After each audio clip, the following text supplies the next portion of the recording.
السلام علیکم ورحمۃ اللہ وبرکاتہ۔ ان الحمد للہ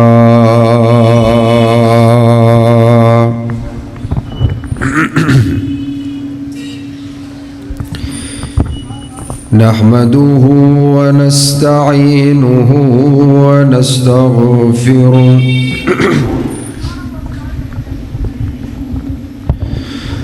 ونعوذ بالله من شرور أنفسنا ومن سيئات أعمالنا من يهد الله فلا مضل له ومن يضلله فلا هادي له ونشهد أن لا إله إلا الله وحده لا شريك له ونشهد أن محمدا عبده ورسوله أما بعد فإن خير الحديث كتاب الله وخير الهدي هدي محمد صلى الله عليه وسلم وشر الأمور محدثاتها وكل محدثة بدعة وكل بدعة ضلالة وكل ضلالة في النار أعوذ بالله السميع العليم من الشيطان الرجيم بسم الله الرحمن الرحيم يا أيها الذين آمنوا اتقوا الله حق تقاته ولا تموتن إلا وأنتم مسلمون يا أيها الناس اتقوا ربكم الذي خلقكم من نفس واحدة وخلق منها زوجها وبث منهما رجالا كثيرا ونساء واتقوا الله الذي تساءلون به والأرحام إن الله كان عليكم رقيبا يا أيها الذين آمنوا اتقوا الله وقولوا قولا سديدا يصلح لكم أعمالكم ويغفر لكم ذنوبكم ومن يطع الله ورسوله فقد فاز فوزا عظيما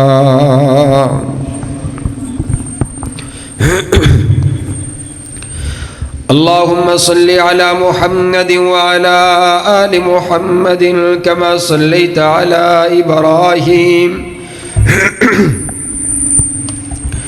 وعلى آل إبراهيم إنك حميد مجيد اللهم بارك على محمد وعلى آل محمد كما باركت على إبراهيم وعلى آل إبراهيم إنك حميد مجيد۔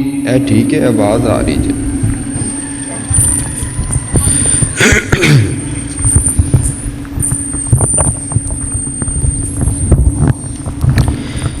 تمام قسم کی حمد و ثنا، تعریفات، تمجیدات، کبریائی، بڑائی، یکتائی اور شہنشاہی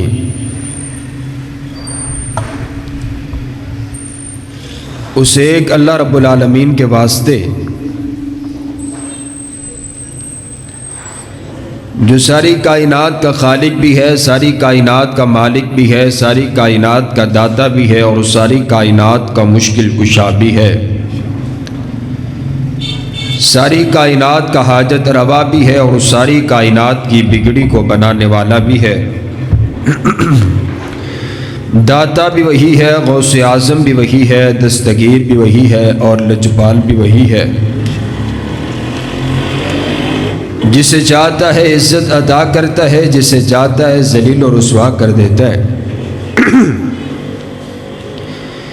جسے چاہتا ہے عروج عطا کرتا ہے اور جسے چاہتا ہے پستی عطا کر دیتا ہے۔ زندگی کا مالک بھی وہی ہے اور موت کا مالک بھی وہی ہے۔ کائنات کا شہنشاہ بھی وہی ہے، کائنات کا رازق بھی وہی ہے۔ اس ساری کائنات میں اس ایک رب کائنات کا آرڈر چلتا ہے، حکم چلتا ہے، اس کی مرضی چلتی ہے۔ اس کی مرضی کے بغیر کائنات میں درخت میں لگا ہوا پتا بھی حرکت نہیں کر سکتا۔ درود و سلام آقائے دو جہاں، امام الاولین امام الآخرین، سیدنا احمد مجتبی حبیب کبریا، خیر الورا، بدر الدجا، شمس الضحیٰ، لا یمکن الثنا، مکین گنبد خضرا، صلی اللہ علیہ وسلم پر۔ قابل صد احترام، واجب الاحترام بزرگوں، بھائیوں اور عزیز ساتھیوں،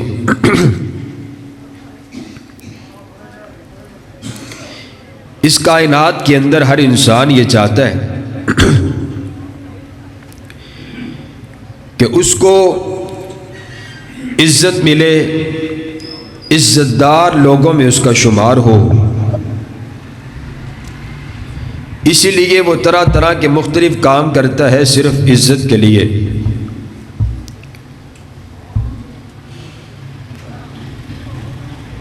کسی بزرگ سے نوجوان شخص نے پوچھا کہ آپ نے اپنی زندگی کا بہت سا عرصہ گزارا ہے،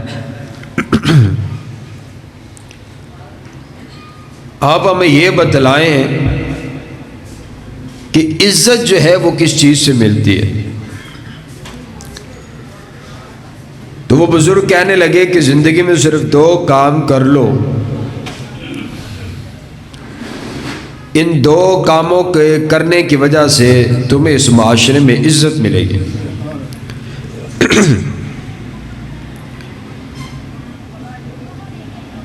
پہلا کام یہ ہے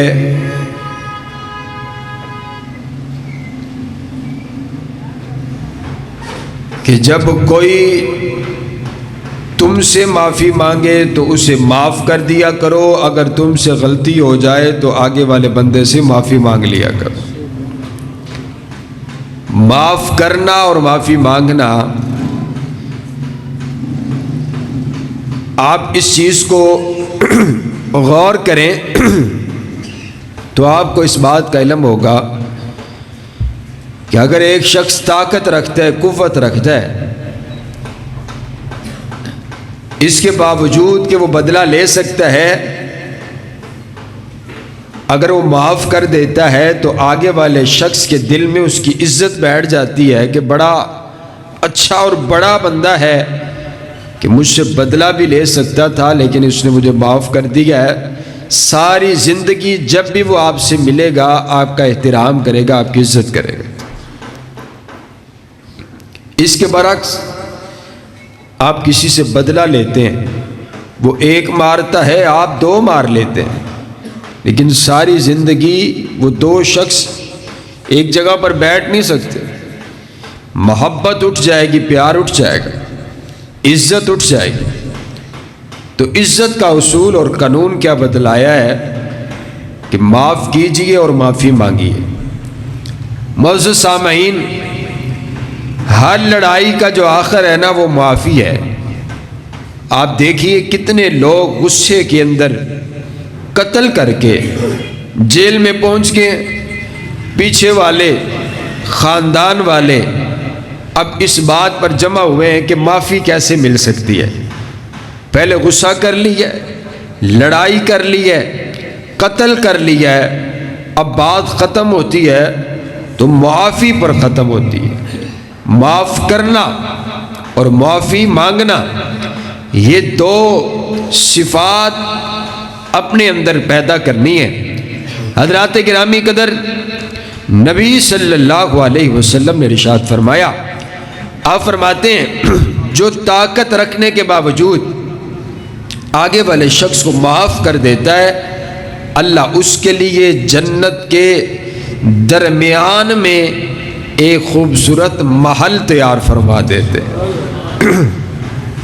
بدلہ لے سکتا تھا، اس کے باوجود بھی اس نے معاف کر دیا ہے، تو معاف کرنے والا شخص اللہ تعالیٰ کو بڑا ہی پیارا ہے، اللہ تعالیٰ کو بڑا ہی پسند ہے۔ قرآن پاک میں اللہ تعالیٰ نے صفات اپنے نیک بندوں کی بیان فرمائی ہے، تو ان نیک بندوں میں ایک صفت اللہ تعالیٰ نے بیان فرمائی ہے۔ اللہ تعالیٰ نے پہلے اپنی معافی کا اعلان کیا ہے، پھر معاف کرنے کا حکم فرمایا ہے۔ توجہ میری طرف رکھیے۔ قال اللہ تبارک و تعالی وَسَارِعُوا إِلَى مَغْفِرَةٍ مِّن رَّبِّكُمْ وَجَنَّةٍ عَرْضُهَا السَّمَاوَاتُ وَالْأَرْضُ أُعِدَّتْ لِلْمُتَّقِينَ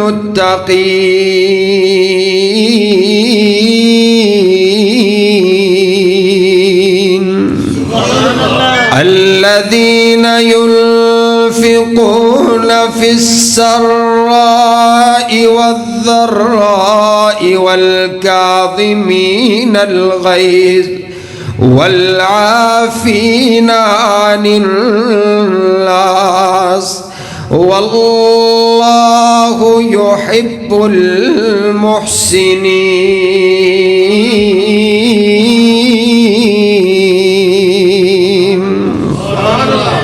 قرآن پاک میں اللہ تعالیٰ نے اعلان فرما دیا، کائنات کا پروردگار اعلان کر رہا ہے، وَسَارِعُوا إِلَى مَغْفِرَةٍ مِّن رَّبِّكُمْ، دوڑ لگائیے، دوڑ لگائیے۔ دوڑ کس طرف لگانی ہے؟ اللہ اعلان فرما رہے ہیں دوڑ کر کے آئیے، میں نے اپنے معافی کے دروازوں کو کھول دیا ہے، آئیے دوڑیے مغفرت کی طرف، دوڑ لگائیے معافی کی طرف، معاف کرنے میں دوڑ لگائیے، معافی مانگنے میں دوڑ لگائیے، جلدی کریے، جلدی کریے، معاف کرنے میں جلدی کیجیے، معافی مانگنے میں جلدی کیجیے۔ حضرت مولا علی شیر خدا، حضرت علی المرتضیٰ رضی اللہ تعالی عنہ سے کسی نے سوال کیا، بتلائیے تو صحیح نا، آگے والے بندے جس کی غلطی ہو اس کو کتنی دیر میں معاف کر دیا جائے، کتنی دیر میں اس کو معاف کر دینا چاہیے؟ آپ فرماتے ہیں جتنا تم یہ چاہتے ہو نا کہ اللہ تمہیں جتنی جلدی معاف کر دے، ہر بندے کی خواہش اور تمنا یہ ہے کہ مجھے اللہ فوری معاف کر دے۔ جو یہ چاہتا ہے اللہ مجھے فوری معاف کر دے، اگر کوئی اس سے معافی مانگے تو اسے بھی چاہیے کہ اس کو فوری معاف کر۔ مقاصد اس کے بعد تھوڑی سی بڑھائیں۔ معافی ہر انسان یہ چاہتا ہے کہ اللہ مجھے معاف فرما دے، لیکن ہم کسی کو معاف کرنے کے لیے تیار نہیں ہیں۔ میرے پاک پیغمبر صلی اللہ علیہ وسلم کے قلب اطہر پہ اترنے والا رب کا قرآن ہے۔ حضرات گرامی قدر توجہ میری طرف رکھیے، ابو داود کی روایت ہے، میرے پاک پیغمبر علیہ السلام فرماتے ہیں جو بندہ طاقت رکھتا ہے بدلہ لینے کا، جو بندہ قوت رکھتا ہے، اگر کسی نے کسی کو تکلیف پہنچائی ہے اس سے بدلہ لینے کی طاقت رکھتا ہے، قوت رکھتا ہے، حضور فرماتے ہیں طاقت رکھنے کے باوجود بھی آگے والے شخص سے جو بندہ بدلہ نہیں لیتا اس کو معاف کر دیتا ہے۔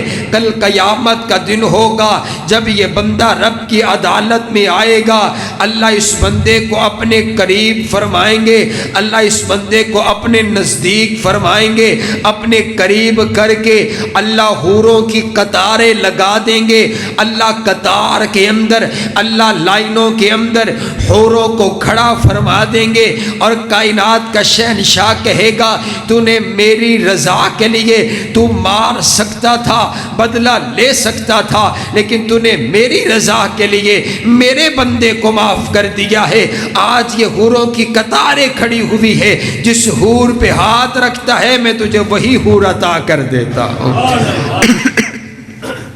معنی یہ ہوا جو بندہ معاف کرتا ہے اسی کے لیے جنت کا اعلان ہے، اور اسی کے لیے جنت میں حوروں ہیں، حور اور غلمان ہے۔ جنت تیار اللہ تعالیٰ نے ان کے لیے کی ہے جو بندے عاجز انکسار رب کے بندے، معافی مانگنے والے اور معاف کر دینے والے ہیں۔ حضرات گرامی قدر، اللہ تعالیٰ نے آگے نیک بندوں کی صفات کو بیان فرمایا۔ اللہ فرماتے ہیں الذین ينفقون فی السراء والضراء والکاظمین الغیظ والعافین عن الناس۔ اللہ کے نیک بندے، متقی بندے وہ ہیں، اللہ کو ان بندوں سے پیار ہے، اللہ کو ان بندوں سے محبت ہے جو اللہ کے راستے میں خرچ کرتے ہیں۔ ہاں چھپا کر کے خرچ کرتے ہیں، ظاہری طور پر خرچ کرتے ہیں، چھپ کر کے اللہ کے راستے میں خرچ کرتے ہیں، دن کو بھی اللہ کے راستے میں خرچ کرتے ہیں، رات کو بھی اللہ کے راستے میں خرچ کرتے ہیں۔ اور اگلی صفت نیک بندوں کی کیا بیان کی گئی ہے؟ والکاظمین الغیظ۔ اللہ کے نیک بندے وہ ہیں، اللہ کے پیارے بندے وہ ہیں، اللہ کے محبوب بندے وہ ہیں جو اپنے غصے پر کنٹرول کرنے والے ہیں، جو اپنے غصے پر قابو پانے والے ہیں۔ والعافین عن الناس، اور لوگوں کو معاف کر دینے والے ہیں۔ وہ اللہ کے پسندیدہ بندے ہیں، اللہ کے پیارے بندے ہیں۔ حضرات گرامی قدر، یہ قرآن پاک کی آیت آپ نے سنی ہے۔ آئیے میں آپ کو ایک خوبصورت واقعہ سناؤں۔ آپ سب جانتے ہیں حضرت امام زین العابدین حضرات گرامی قدر، یہ وضو کر رہے تھے، ان کو ان کی لونڈی وضو کروا رہی تھی، اور یہ جو وضو کا برتن ہے نا، پانی جس کے اندر ڈالا ہوا ہے، وضو کروا رہی ہے، اچانک اس کے ہاتھ سے برتن گر گیا، اور وہ وزنی برتن تھا، اور وہ برتن امام صاحب کے چہرے پر لگا، آپ کے چہرے پر زخم آ گیا۔ آپ نے، انسان کو غصہ تو آ جایا کرتے، آپ نے غصے کے انداز میں اپنی لونڈی کو دیکھا۔ جب اس لونڈی نے دیکھا کہ امام صاحب کو غصہ آ گیا، وہ لونڈی فوری قرآن پڑھتی ہے، والکاظمین الغیظ والکاظمین الغیظ۔ اللہ والے غصے کو پی جانے والے ہیں، فوری قرآن کی آیت پڑھی ہے۔ امام صاحب کا غصہ، قرآن سن کر کے غصہ ٹھنڈا ہو گیا ہے، آپ نے غصہ نہیں فرمایا ہے۔ یہ ایک صفت ہے، غصے کو کنٹرول کرنے والے اللہ کے نیک بندے ہیں۔ اس نے غنیمت جانی اور قرآن پاک کے دوسری آیت بھی اور دوسرے کلمات بھی ادا کر دیے۔ کہا والعافین عن الناس، اللہ کے نیک بندے معاف کرنے والے ہیں، اللہ معاف کرنے والوں کو پسند فرماتا ہے۔ پہلے آپ کا غصہ ٹھنڈا ہو گیا، پھر آپ نے کہا جاؤ میں نے تم کو معاف کر دیا، میں نے تم کو معاف کر دیا۔ اس کو یہ اندازہ تھا کہ کہیں بعد میں مجھ کو ڈانٹ نہ پڑے، اس نے قرآن کی آیت پڑھی ہے۔ امام صاحب فرماتے ہیں جاؤ میں نے تجھے معاف کر دیا۔ اس نے غنیمت جانتے ہوئے اگلا جملہ بھی پڑھ دیا، کہا واللہ یحب المحسنین، اللہ احسان والوں کو پسند کرتے ہیں، اللہ احسان کرنے والوں کو پسند فرماتے ہیں۔ امام صاحب نے جب یہ سنا، امام صاحب فرماتے ہیں جا میں نے تجھے آزاد بھی کر دیا ہے۔ سبحان اللہ، کتنے عظیم! یہ تو وہ لوگ ہیں جن کے گھر پہ قرآن اترا ہے، انہوں نے قرآن کے نہیں ماننی تو اور کس نے ماننی ہے؟ امام صاحب یہ چاہے کہ غصے میں بدلہ لیتے، غصہ بھی ختم فرمایا، معاف بھی فرما دیا ہے، اور اس کو آزاد بھی کر دیا۔ کس کو؟ جس نے زخم دیا ہے۔ سبحان اللہ، سبحان اللہ، سبحان اللہ۔ حضرات گرامی کی طرف غصہ اللہ کو پسند نہیں، ناراضگی اللہ کو پسند نہیں ہے۔ حضرات گرامی قدر، میرے پاک پیغمبر علیہ السلام کے بعد ایک سائل آئے، میرے نبی کا یار جانثار وفادار آئے، صحیح البخاری کی روایت ہے، آ کر کے عرض کرتے آقا کوئی زیادہ لمبی اور چوڑی باتیں نہیں، مجھے ایک بات بتلائیے نا جو ہزاروں کے مقابلے میں ہو، جو لاکھوں کے مقابلہ میں ہو، ایک بات قیمتی بات جو سب سے قیمتی بات ہو۔ میرے پاک پیغمبر علیہ السلام فرماتے ہیں لا تغضب، اور میرے یار غصہ نہیں کرنا، غصہ نہیں کرنا ہے۔ وہ عرض کرتے آقا ٹھیک ہے یہ بات ہو گئی، اگلی بات بھی فرمائیے۔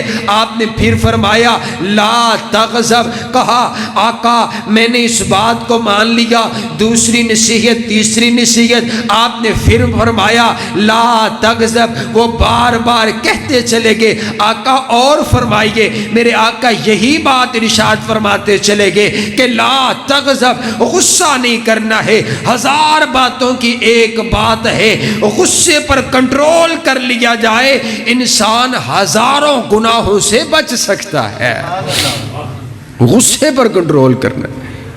آج بڑے بڑے نیک لوگ نا، اور بڑے بڑے نمازی، اور یہاں تک کہ بڑے بڑے مولوی حضرات، ان کا بھی پنگا کسی سے پڑ جائے نا تو وہ کہتے ہیں تو اے نہ سمجھ کہ میں مولوی ہے، میں داڑھی رکھی ہوئی ہے تو اے نہ سمجھ میں داڑھی بھی رکھی ہے تو میں بڑا بدماش بھی ہوں، تے میں تینوں معاف کوئی نہیں کرنا، تو جس دن میری داڑھ تھلے آ گیا تو میں تینوں دس دیاں گا، آپ کراسنگ کر لیں نا۔ اتنا غصہ ہے ہمارے اندر، ہم بظاہر طور پر مسلمان ہیں، اتنا غصہ ہے کہ اگر کراسنگ کرنے والا کراسنگ کر جائے تو ہم نے روڈ پر یوں ہی لوگوں کو لڑتے ہوئے دیکھا ہے، کسی کے پاس درگزری نہیں ہے، معاف کرنا نہیں ہے، معافی مانگنا نہیں، جس کی غلطی ہے وہ بھی لڑ رہا ہے، اور جس کی غلطی نہیں ہے وہ معافی مانگنے کے بجائے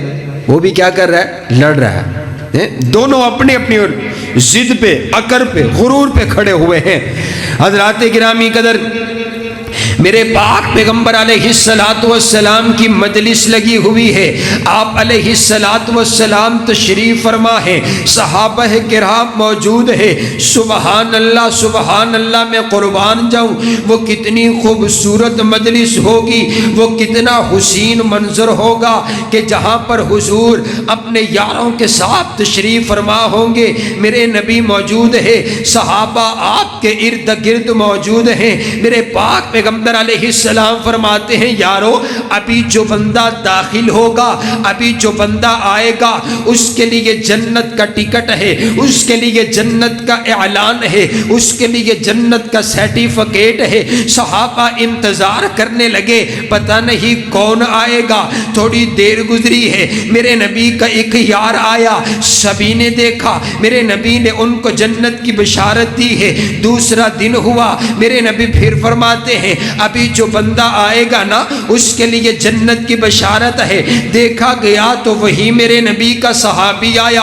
تیسرا دن ہوا، پھر وہی میرے نبی کا یار آیا۔ میرے نبی کے دو یار ان کے پیچھے پیچھے چل پڑے ہیں، جا کر کے دروازہ بجایا، کہا ہم آپ کے مہمان بننا چاہتے ہیں، 3 دن آپ کے مہمان بنے ہیں، آپ کی نماز دیکھی ہے، روزہ دیکھا ہے۔ 3 دن کے بعد جب رخصت ہونے لگے، انہوں نے پوچھ لیا بھائی آپ کس غرض سے آئے تھے؟ کہا میں آپ کو کیا بتلاؤں، مجلس مصطفیٰ کے اندر نبی علیہ السلام نے آپ کو 3 مرتبہ زبان نبوت سے جنت کی بشارت دی ہے۔ ان کی آنکھوں میں آنسو آگے، میرے لیے جنت کا اعلان میرے نبی نے فرمایا ہے۔ کہا ہم نے یہ اعلان سنا، ہم نے آپ کا پیچھا کیا، ذرا دیکھا تو جائے نا یہ کون سا ایسا عمل کرتے ہیں جس وجہ سے جنت کی ان کے لیے بشارت ہے۔ ہم نے بڑا دیکھا، تمہاری نماز ہمارے جیسی، تمہارا روزہ ہمارے جیسا، تمہارا قیام ہمارے جیسا، تمہارا سجدہ ہمارے جیسا، تمہاری دعائیں ہمارے جیسی، تمہارا دن ہمارے جیسا، تمہاری رات ہمارے جیسی، کوئی بظاہر ایسی نیکی نظر کوئی نہیں آئی ہے۔ وہ صحابی فرماتے ہیں تم نے 3 دن میرے گھر میں پڑاؤ کیا ہے، اس تلاش کے اندر میں نے یہ بتلانا تو نہیں تھا، لیکن میں تمہیں وہ نیکی بتلا دیتا ہوں۔ جب رات کی تاریکی ہوتی ہے، جب میں اپنے بستر پر آ کر کے تھک ہار کر کے لیٹنے لگتا ہوں تو میں اللہ کے سامنے عرض گزاری کرتا ہوں، اے اللہ تیری مخلوقات میں جس بندے نے بھی میرے ساتھ اچھا کیا یا برا کیا ہے میں تیری مخلوقات کو معاف کرتا ہوں، تو اپنے بندے کو معاف فرما دے۔ میں ہر بندے کو معاف کر کے سوتا ہوں۔ آپ اندازہ لگائیے، ہمارے ہاں بھی ایسا ہے کہ ہم رات کو کم از کم ہم لوگوں کو معاف کر کے سوئیں کہ پتہ نہیں صبح اٹھنا ہے کہ نہیں اٹھنا۔ حضرات گرامی قدر، یہ میرے پاک پیغمبر علیہ السلام کے یاروں کا انداز تھا۔ آئیے اب میں قرآن پاک سے آپ کو ایک سنہری اصول بتاؤں۔ میں نے بتلایا جو بندہ معاف کرتا ہے، جو بندہ معافی مانگتا ہے، اس کو کیا ملتی ہے بھائی؟ عزت ملتی ہے، معاشرے میں اس کی عزت ہوتی ہے۔ قرآن پاک نے ایک اصول بیان کیا، کہا وَلَا تَسْتَوِي الْحَسَنَةُ وَلَا السَّيِّئَةُ اِدْفَعْ بِالَّتِي هِيَ أَحْسَنُ۔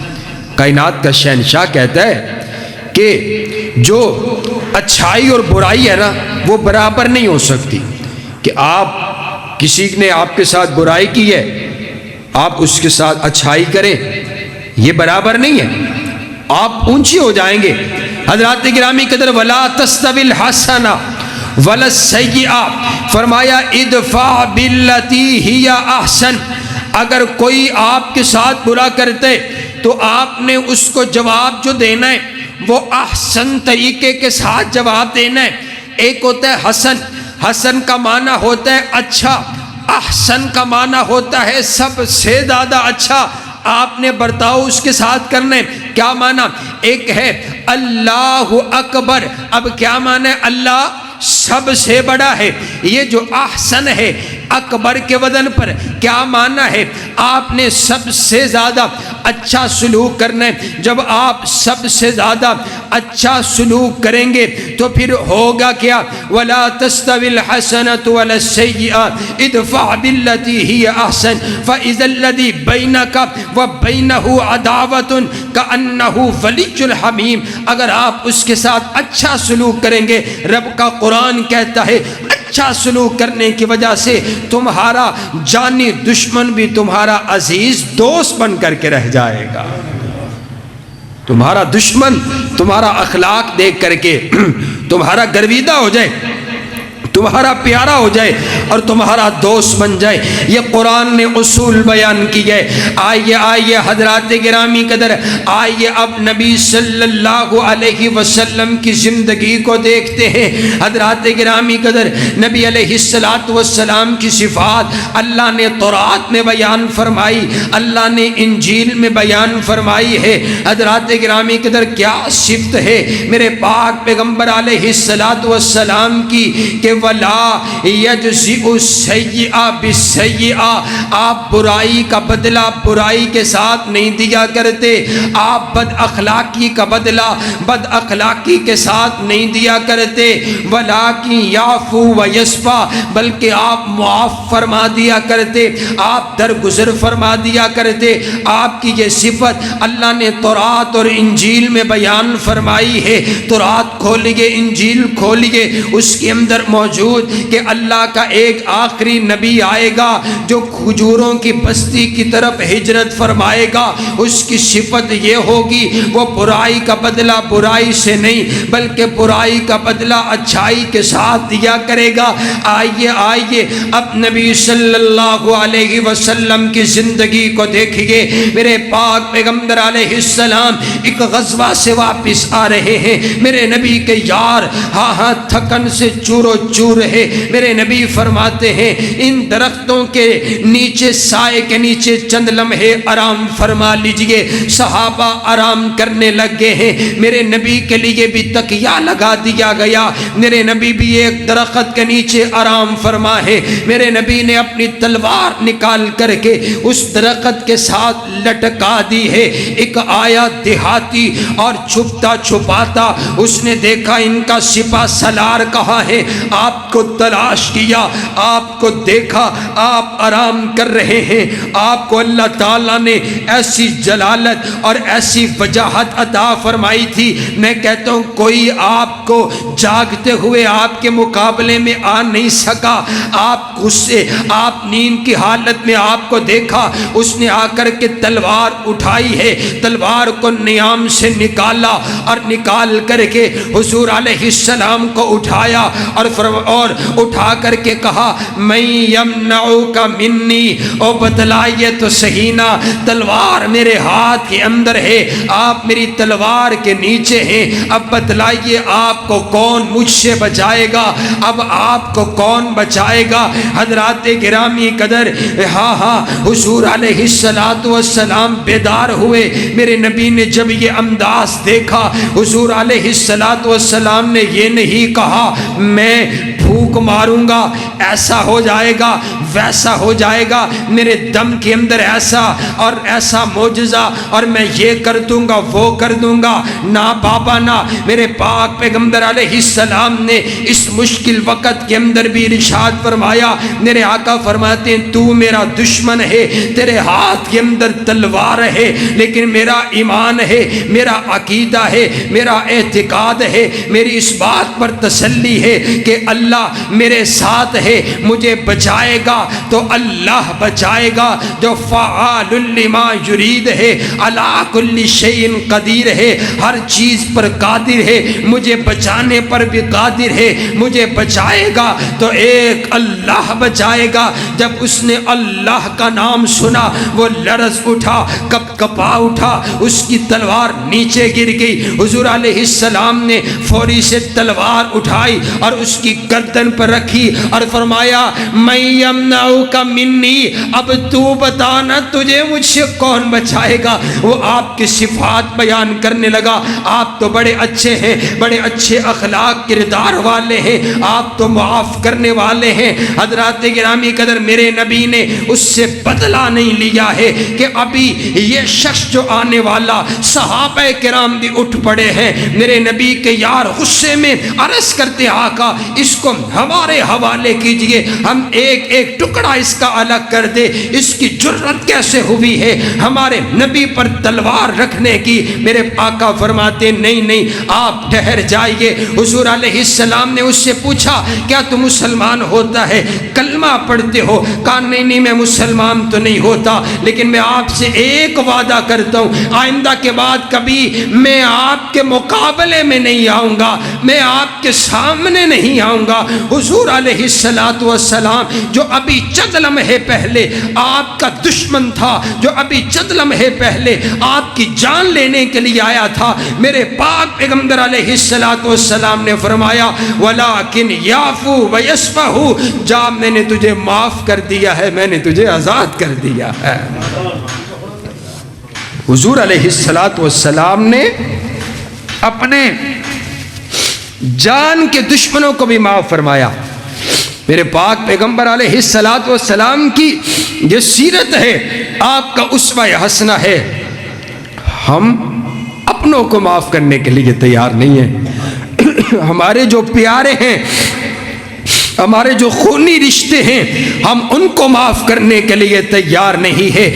حضرات گرامی قدر آئیے میرے پاک پیغمبر صلی اللہ علیہ وسلم آپ بدر کا میدان دیکھیے نا، بدر کے میدان میں اللہ نے میرے نبی کو فتح یابی کے ساتھ نوازا، 70 کفار کو جہنم واصل کر دیا گیا، 70 کو قیدی بنا دیا گیا۔ ان قیدیوں میں نا ایک شخص ہے عمیر بن وہب کا بیٹا، وہ بھی قیدی بن کر کے آیا ہے۔ اور یہ جو عمیر ہے یہ مکہ کا بہت بدمعاش انسان ہے، یہ حتیم میں بیٹھا ہوا ہے، بڑے غصے کے اندر حضرت یہ حتیم میں بیٹھا ہوا، اور ان کے پاس صفوان آیا، آ کر کے پوچھتا ہے کیا بات ہے، کس وجہ سے پریشان اور غصے میں ہو؟ کہا میرا ایک ہی ایک بیٹا ہے، وہ قید کے اندر ہے، نہ جانے اس کی رات کس انداز کے ساتھ گزری ہوگی، میں اس وجہ سے پریشانی کے اندر اور غصے کے اندر ہوں۔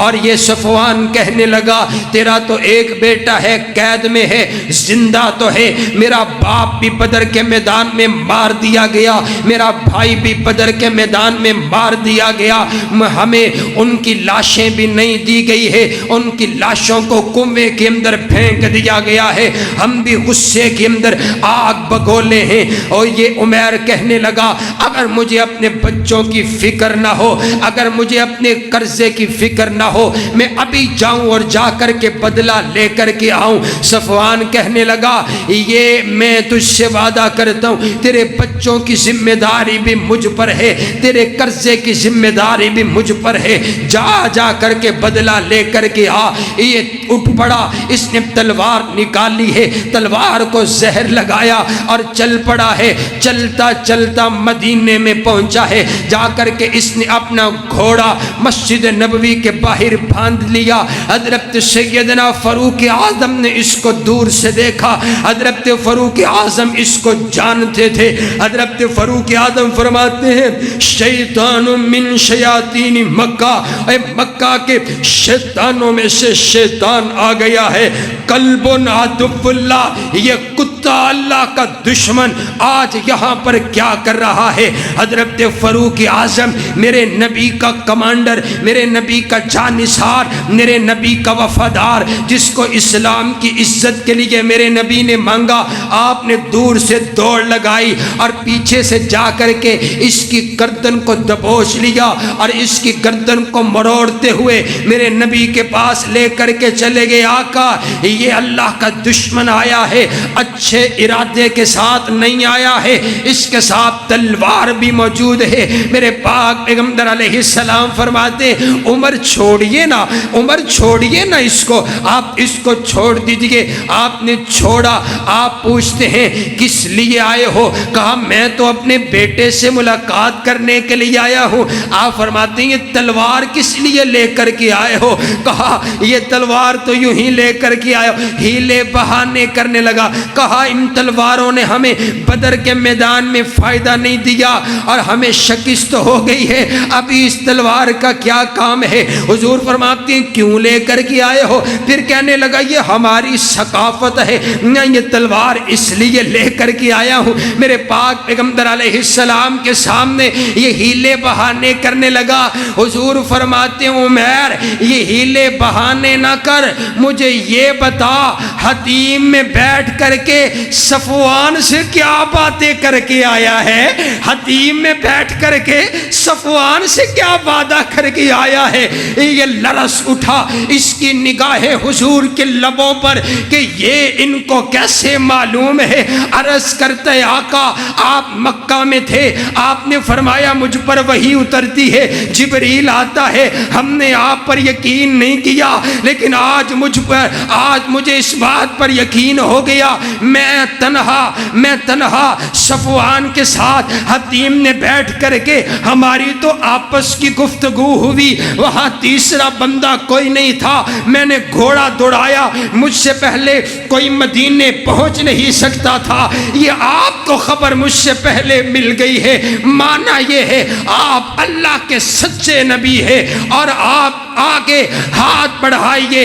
اس نے کلمہ پڑھا اشہد اللہ الہ الا اللہ و اشہد انک رسول اللہ. اے اللہ کے نبی میں اس بات کی گواہی دیتا ہوں کہ آپ اللہ کے سچے نبی ہیں.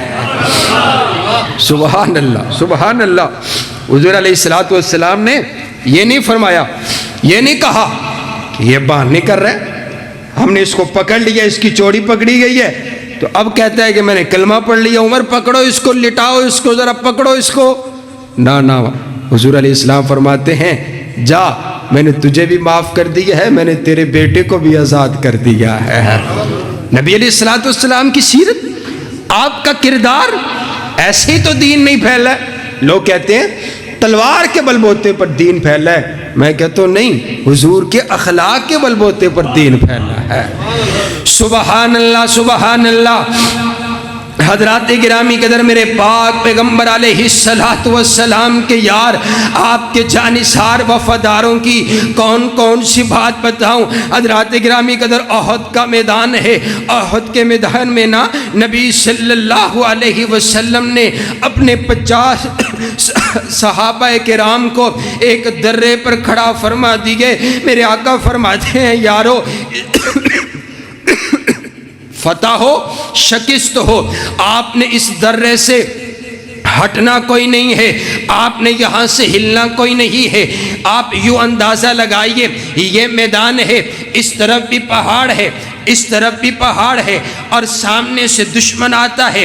آپ لڑنے کے لیے آگے بڑھ چکے, ایک درہ ہے, وہاں پر حضور نے 50 اپنے سپہ سالاروں کو کھڑا کر دیا. آپ نے یہاں سے ہلنا کوئی نہیں ہے. حضرات گرامی قدر, میرے نبی اپنے لشکر کے ساتھ لڑ رہے ہیں. لڑتے لڑتے اللہ نے فتح یابی کے ساتھ نوازا. کافر بھاگ پڑے, دوڑ لگا کر کے نکل پڑے ہیں. ان 50 صحابہ نے دیکھا اب تو فتح ہو گئی ہے. صحابہ مال غنیمت اکٹھا فرما رہے ہیں, یہ بھی درے سے نیچے اتر پڑے. کہا اب ہم بھی چلتے ہیں, جا کر کے مال غنیمت اکٹھا کرتے ہیں. ان کے امیر نے کہا حضور نے منع فرمایا ہے, یہاں سے ہلنا نہیں. عرض کیا حضور نے یہ فرمایا تھا جب تک جنگ ہو رہی ہو, نبی علیہ السلام نے تب تک فرمایا تھا. اب تو فتح ہو گئی ہے, جنگ ختم ہو گئی ہے. یہ درہ چھوڑ کر کے نیچے اتر پڑے. حضرت خالد بن ولید جو ابھی مسلمان نہیں ہوئے تھے, انہوں نے واپسی آتے ہوئے دیکھا کہ وہ درہ خالی ہے. انہوں نے اپنے ساتھیوں کو دائیں طرف سے بھیجا اور خود چند ساتھی لے کر کے بائیں طرف سے اس درے کی طرف سے آئے, چند اس طرف سے آئے, اور صحابہ کرام کو انہوں نے گھیر لیا ہے. انہوں نے تلواریں نیچے پھینک ڈالی تھی, انہوں نے جا کر کے تیر اور تلواروں کے وار کیے. نبی علیہ السلام کے یاروں کا بہت نقصان ہوا. بہت سے صحابہ کرام نے جام شہادت نوش فرمائی ہے. اس وقت ایک شخص ہے, اس نے ہاتھ کے اندر ایک پتھر اٹھایا اور پتھر اٹھا کر کے نبی صلی اللہ علیہ وسلم کے چہرے پر دے مارا. میرے پاک پیغمبر علیہ السلام کے لبوں پہ جا کر کے لگا ہے قد نرا تقلب وجہک فی السماء. اور وہ چہرہ جو کائنات میں سب سے حسین چہرہ ہے, میرے نبی کے چہرے پر لگا. میرے نبی کے 2 دندان مبارک شہید ہو گئے. اس کو پھر بھی صبر نہ آیا, اس نے دوسرا پتھر اٹھایا اور پتھر اٹھا کر کے اس نے پھر حضور علیہ السلام کے سر مبارک پر مار دیا ہے. آپ نے وہ لوہے کی ٹوپی پہنی ہوئی ہے, اس کا ایک کیل جو ہے وہ نبی علیہ السلام کے سر مبارک میں جا گرا ہے. حضرات گرامی قدر, حضور علیہ السلام کو بڑی شدت کی تکلیف پہنچی. میرے آقا فرماتے ہیں اور میرے ساتھی اس کو نکالیے. آپ کے ایک یار نے نکالنے کی ہاتھ سے کوشش کی ہے لیکن وہ نکلا نہیں ہے. اس نے اپنے دندان سے پکڑ کر کے نکالنے کی کوشش کی ہے, اس کے دندان ٹوٹ گئے لیکن وہ نکلا کوئی نہیں. پھر حضرت مولا علی نے کوشش کر کے پکڑ کر کے اس کیل کو نکالا. میرے نبی کے سر مبارک سے خون کا فوارہ نکل پڑا ہے. حضور علیہ السلام جب گھر پہنچے ہیں, اما سیدہ فاطمہ الزہرا نے دیکھا ہے میرے باپا کے سر مبارک پر زخم ہے. آپ نے اپنی چٹائی کو جلا کر کے راکھ بنا کر کے اپنے بابا کے سر مبارک پر لگائی ہے۔ بیٹیوں سے تو اپنے بابل کی تکلیف دیکھی نہیں جاتی ہے۔ حضرت فاطمہ بیٹھی ہوئی ہے، حضرت اماں عائشہ موجود ہے۔ اماں جان عرض کرتی آقا مجھے تو یوں لگتا ہے آپ کی زندگی کا سب سے مشکل ترین دن آج کا دن تھا، آپ کو اتنی تکلیف پہنچائی گئی ہے۔ حضور فرماتے ہیں نہیں نہیں عائشہ تجھے نہیں معلوم ہے، اس سے بھی زیادہ مجھے تکلیف پہنچائی گئی ہے۔ ایک بار میں طائف کی وادی کے اندر اللہ کا پیغام لے کر کے گیا، انہوں نے میرے پیغام کو سننے سے انکار کر دیا۔ انہوں نے بدگماشوں کو، بدماش نوجوان لڑکوں کو میرے پیچھے لگا دیا۔ وہ مجھ پر آوازیں کس رہے تھے، وہ مجھے برا بھلا کہہ رہے تھے۔ 1 2 3 4 نہیں، انہوں نے مجھ پر پتھروں کی بارش کر دی ہے۔ میرا سارا کا سارا جسم لہو لہان ہو گیا، میرا جوتا لہو کے اندر ڈوب چکا تھا، جوتا اور میرے نبی کا قدم مبارک لہو میں جم چکا تھا۔ میرے نبی بے ہوشی کے عالم میں ایک جگہ پر ٹیک لگا کر کے بیٹھ چکے ہیں۔ حضرات گرامی قدر حضور فرماتے ہیں اسی دوران آگے آگے فرشتے آگے ہیں، پانی کا فرشتہ آ گیا، پہاڑوں کا فرشتہ آ گیا، ہواؤں کا فرشتہ آ گیا، آ کر کے عرض کرتے آقا آپ ہمیں حکم فرمائیے، ہم ان پر پانی برسا دیں، ہم ان پر پتھر برسا دیں، ہم 2 پہاڑوں کے درمیان ان کو پیس کر کے رکھ دیں، آپ حکم تو فرمائیے۔ میرے نبی فرماتے نہیں پیچھے ہٹ جائیے، میں تم سے کچھ نہیں کہنا چاہتا، میری بات اس رب کبریا سے ہے جس نے مجھ کو رحمت للعالمین بنا کر کے بھیجا ہے، اور میں بد دعائیں کرنے کے لیے نہیں آیا۔ میرے نبی نے ہاتھ اٹھا دیے ہیں، چشم فلک انتظار کر رہی ہے۔ آج نہ جانے میرے نبی کے لبوں سے کیا جملے ادا ہوں گے کہ یہ نیست و نابود ہو جائیں گے، ان کے چہرے بندروں میں تبدیل ہو جائیں گے، نہ جانے آج ان پر کون سا عذاب آئے گا۔ میرے نبی نے ہاتھ اٹھائے ہیں، میرے نبی کے لب ہلے، میرے نبی عرض کرتے اللہم اہدی قومی فإنہم لا یعلمون، اے اللہ میری اس قوم کو ہدایت عطا فرما، میری اس قوم کو کچھ نہ کہنا، میری اس قوم کو ہدایت عطا فرما، یہ نہیں جانتے ہیں میں تو انہی کی ہدایت کے لیے ان کے پاس آیا تھا، میں تو انہی کو بچانے کے لیے ان کے پاس آیا تھا، میں تو انہی کو جنت میں لے جانے کے لیے ان کے پاس آیا تھا۔ میرے نبی کی دعا پھر قبول ہوئی، طائف کی ساری وادی مسلمان ہوئی، پھر طائف سے حضرت قاسم نکلے اور پھر بر صغیر میں اسلام کا پرچم لہرایا۔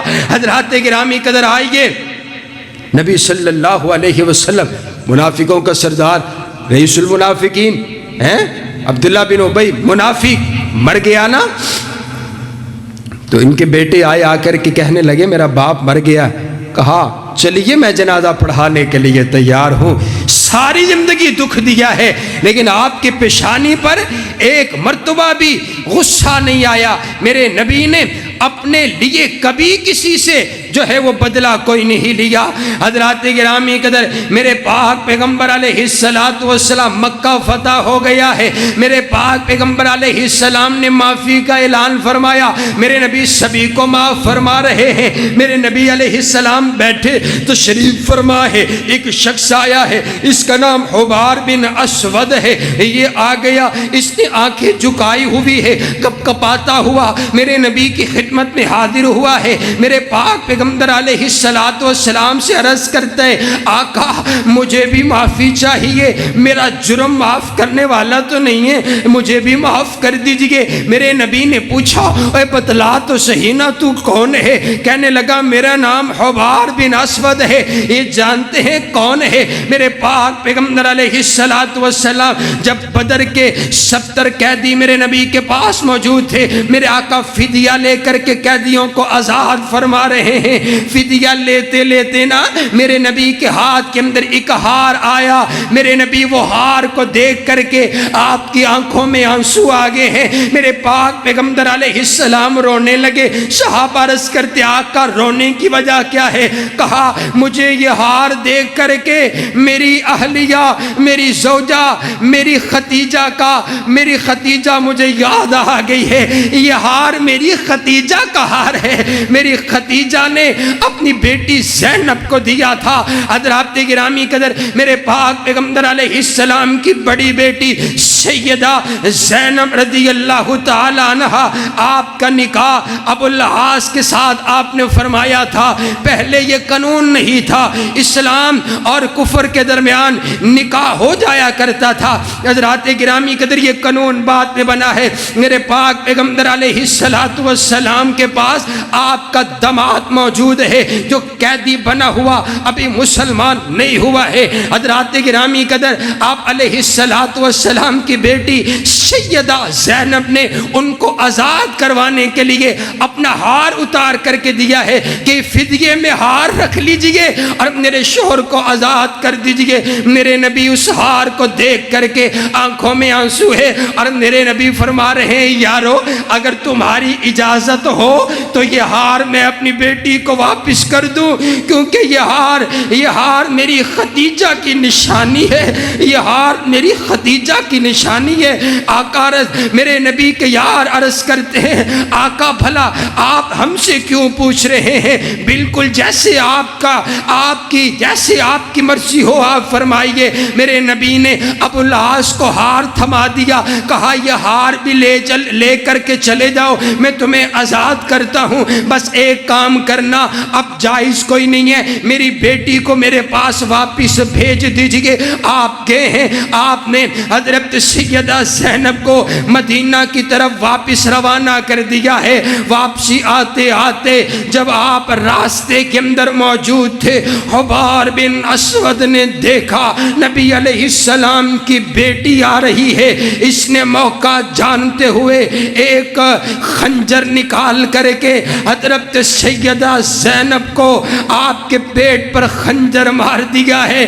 آپ زخمی حالت کے اندر نبی علیہ السلام کی خدمت میں حاضر ہوئی ہیں۔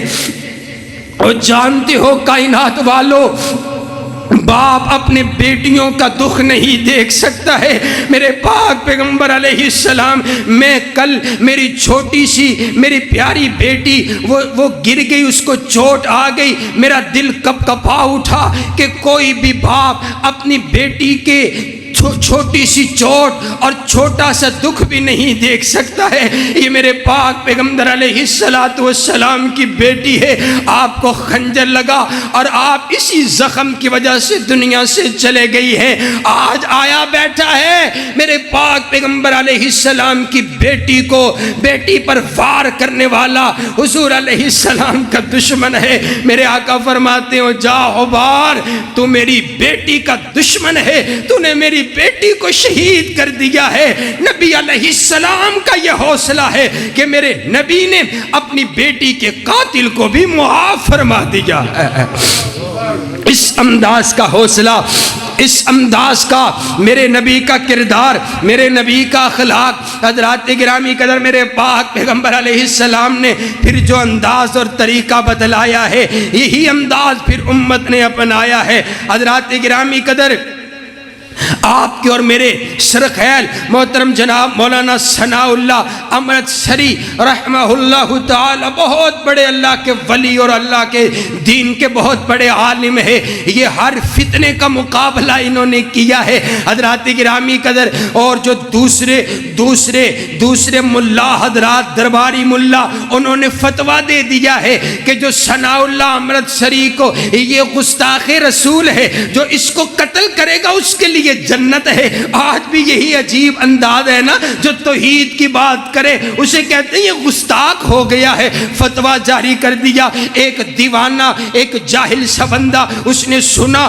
کہ اچھا ان کو مارنے سے مجھے جنت ملے گی، یہ تو ہر روز میری دکان کے سامنے سے گزرتے ہیں۔ اس نے ایک وار تیار کیا تلوار کا، اور وہ گھات کے اندر بیٹھ گیا۔